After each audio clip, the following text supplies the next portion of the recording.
Olá pessoal, bem-vindos ao canal Português à Mesa e é com grande prazer que eu os recebo aqui hoje para conversarmos sobre as figuras de linguagem e especificamente as figuras de construção.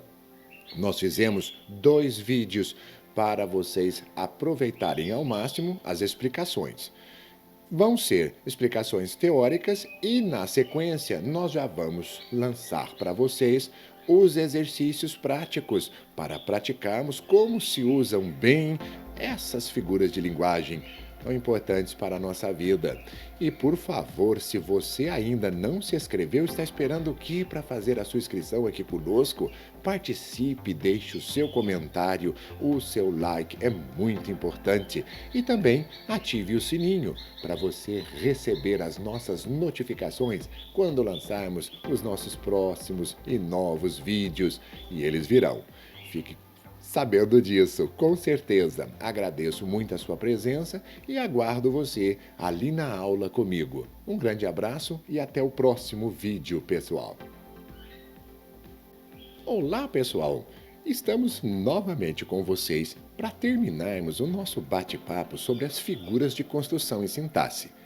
No vídeo anterior, nós vimos algumas, mas faltaram algumas informações e aqui nós vamos colocar nesse vídeo. Seria o hipérbato, a hipálage, a anáfora e a silepse, para você conhecer como funcionam essas figuras de construção. Então, acompanhe conosco aqui no vídeo e vamos começar o nosso bate-papo.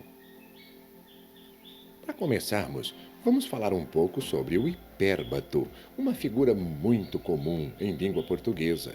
O hipérbato, ele é conhecido pelo deslocamento dos termos da oração ou das orações no período.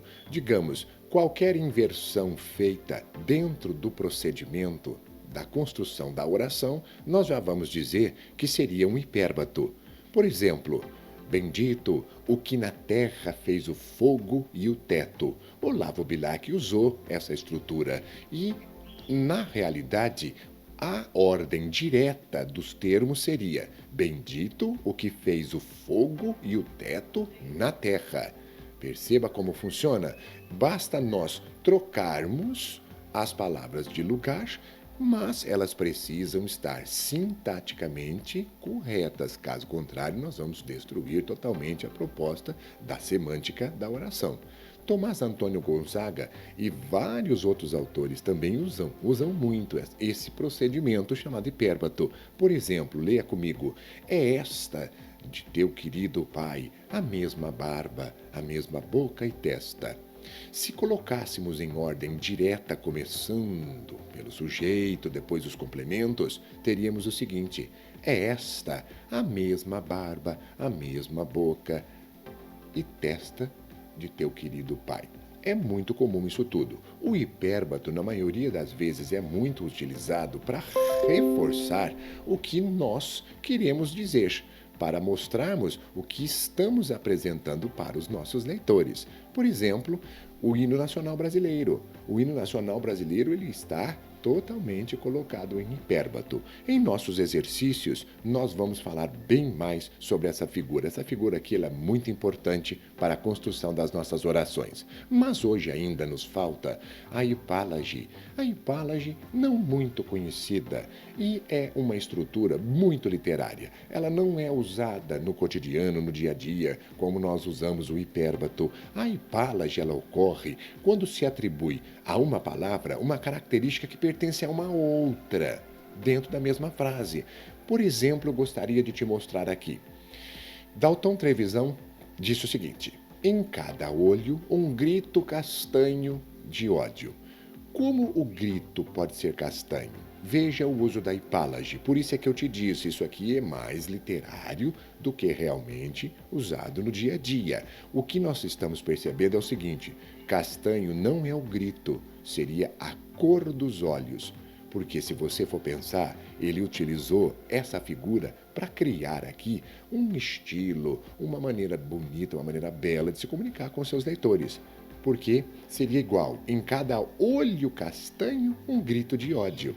foi isso. Por exemplo, no livro de Eça de Queiroz, ele menciona: houve um ruído domingueiro de saias engomadas. O ruído não é domingueiro, o ruído era das saias.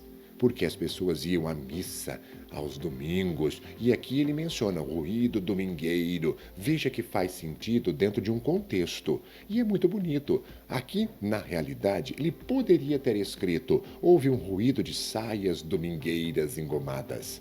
Perceba esse uso. O Chico também, na música aqui abaixo, faz uso disso, e você pode ler. Pare o vídeo um pouquinho e faça a leitura e veja o uso da hipálage aqui embaixo. Ele diz: fumei um pensativo cigarro. Vale a pena você ler um pouquinho sobre as propostas que o Chico Buarque também nos traz. Bom, vamos falar de um outro, pessoal. A anáfora. Outra construção muito bonita e muito importante. Por quê? Quando nós usamos as palavras em sentido anafórico, nós estamos retomando tudo. Aqui no caso, é a repetição da mesma palavra ou expressão no início do período.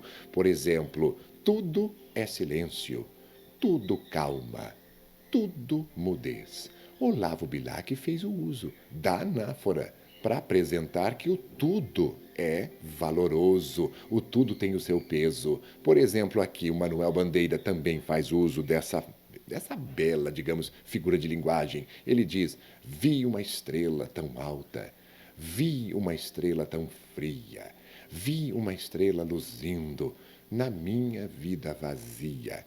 Veja que beleza, porque a apresentação do texto é refrisar a proposta, colocando outros itens para conduzir o leitor a perceber a vaziez da vida. Porque a estrela bela e a vaziez da existência. Muito bonito, por isso é que a anáfora é tão utilizada, não é, pelos poetas e escritores, às vezes até os jornalistas também usam muito para forçar o pensamento. E aqui vamos falar um pouquinho sobre ela. A silepse já é chamada concordância ideológica. Por quê? A silepse, ela vai quebrar alguns paradigmas de concordância. Ela ocorre quando a concordância se faz com a ideia subentendida, por isso é que nós dizemos concordância ideológica.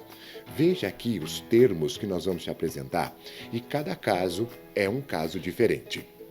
Por exemplo, a silepse pode ser de gênero. Como funciona isso? O gênero masculino e o feminino. Se você disser para mim: eu moro na Velha Santos, perceba o seguinte: Santos é uma palavra masculina, mas o adjetivo velha indica a cidade de Santos, mas você não menciona a cidade, você omite. E aqui aparece um caso chamado silepse de gênero. Por isso, o velha feminino juntamente com o Santos masculino, mas está perfeito dentro da oração e é a maneira correta de se usarmos a silepse. Também temos outros exemplos. Guimarães Rosa, nessa fala belíssima, disse o seguinte: quando a gente é novo, gosta de fazer bonito. Veja que interessante, quando a gente é novo e não quando a gente é nova.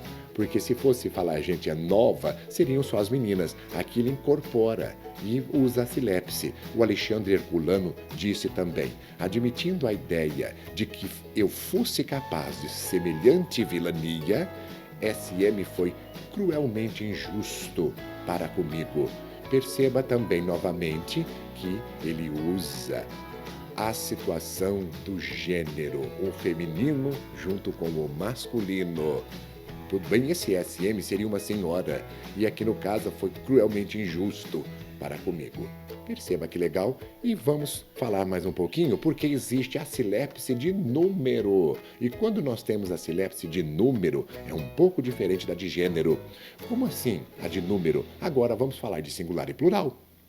Por exemplo, se você pega essa fala de Mário Barreto, ele diz o seguinte: corria gente de todos os lados e gritavam: você usou na primeira expressão corria gente, a ideia singular. E na sequência você pluralizou, porque gente seria o coletivo, as pessoas. E essas pessoas é que gritavam. É uma maneira de usar, isso é normal e muito usado mesmo. Aqui nós sabemos que várias pessoas usam esse procedimento no seu dia a dia. Aqui vamos ler mais um outro exemplo só. Muita gente anda no mundo sem saber para quê.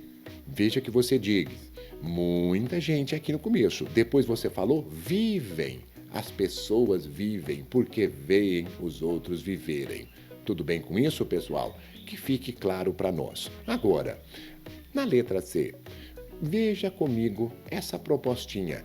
O que nós temos aqui? A mais importante para mim, porque a silepse de pessoa é aquela construção em que nós vamos incluir uma situação dentro do texto usando a seguinte proposta. Por exemplo, o que eu quero dizer com incluir? Se você diz os brasileiros somos bastante otimistas, você pensa o seguinte, não seria os brasileiros são, mas o que é que eu disse? Você se inclui dentro da proposta utilizando a primeira pessoa para induzir o seu leitor a entender que você também é brasileiro.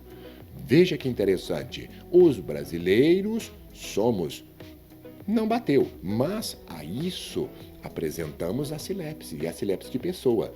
Por isso é que às vezes os autores, eles usam muito isso, para nos chamar a atenção e mostrarmos. Por exemplo, Machado de Assis, em sua fala, ele diz o seguinte, na noite seguinte estávamos reunidas algumas pessoas. E ele colocou-se junto, porque se você fala estávamos, aqui seríamos nós. E ele estava incluso dentro dessa reunião. E é assim que funciona. Você entendeu bem como funciona tudo isso? E basta prestarmos atenção. Porque as figuras de construção são muito úteis para melhorarmos os nossos textos. Espero que você tenha entendido e esse vídeo vai ficando por aqui. Eu te encontro em nossa próxima aula. Um grande abraço, pessoal, e espero poder ter te ajudado com um pouquinho mais de informação e logo vamos fazer exercícios sobre esses temas.